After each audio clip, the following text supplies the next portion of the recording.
الله أكبر الله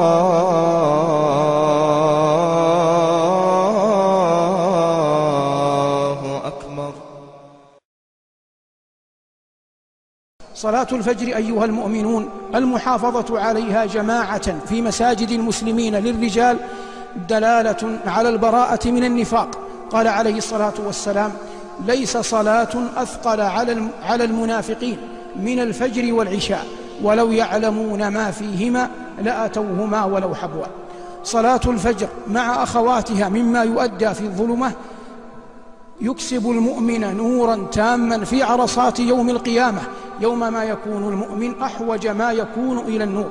قال عليه الصلاة والسلام: بشر المشائين في الظلم بالنور التام يوم القيامة. أيها المؤمنون، يقول نبيكم صلى الله عليه وسلم: من صلى الفجر فهو في ذمة الله، فلا يطلبنكم الله بشيء من ذمته. إن أعظم ما يقف به المؤمن على هدي محمد صلى الله عليه وسلم أن يعلم أن النبي عليه الصلاة والسلام مات وهو محافظا على هذه الصلاة وغيرها أعظم حفظ، حتى إنه قال في السنة القبلية التي قبلها: ركعتا الفجر خير من الدنيا وما فيها.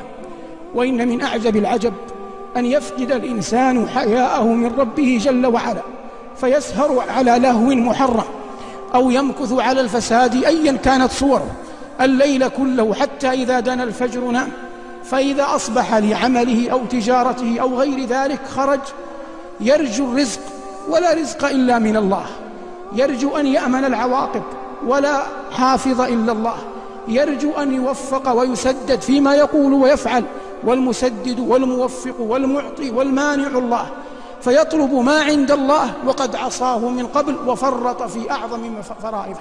يقول الله تبارك وتعالى: أمن هذا الذي هو جند لكم ينصركم من دون الرحمن إن الكافرون إلا في غرور، أمن هذا الذي يرزقكم من أمسك رزقه بل لجوا في عتو ونفور، أفمن يمشي مكبا على وجهه أهدى أمن يمشي سويا على صراط مستقيم. إن من أعظم الفعل ودلائل النجاح وأسباب الفلاح أن يؤدي الإنسان إن كان رجلا صلاة الفجر في جماعة مع المسلمين، وأن تؤديها المرأة أو الفتاة في وقتها في بيتها ما استطاعت إلى ذلك سبيلا. فأداء صلاة الفجر نوع من السكينة والإطمئنان وأمان، ويقع المؤمن في ذمة الله.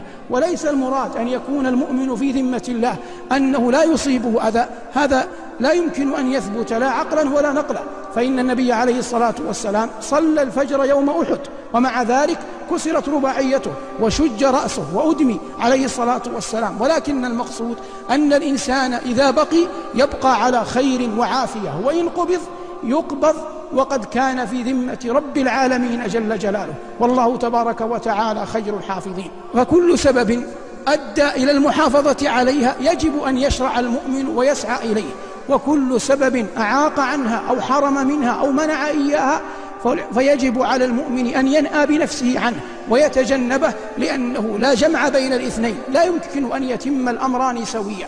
الله تبارك وتعالى خلق الناس منكم مؤمن ومنكم كافر، وبين لعباده النجدين، وأداء صلاة الفجر جماعة من أعظم أسباب التوفيق.